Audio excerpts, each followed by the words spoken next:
So over here, you can see that I have a blank file, and you can see that I have one shot right here.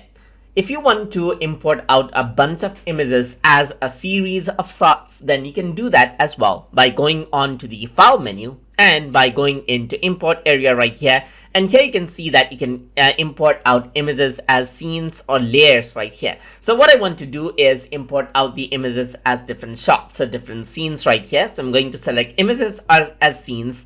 And now what I can do is I can click and drag, or I can click on the first image, hold shift and click on the last image to select out multiple images.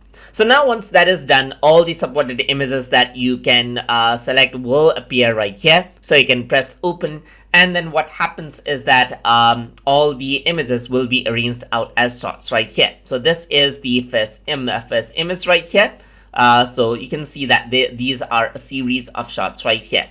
It won't replace out the current like scene right here, just like this. So you can delete this, and you can see that everything has been arranged out serially, just like this. And that is how you can import out images as scenes or shots inside of Toon Boom Storyboard Pro. So hope you guys learned something as always. And as always, please like, comment, share, and subscribe.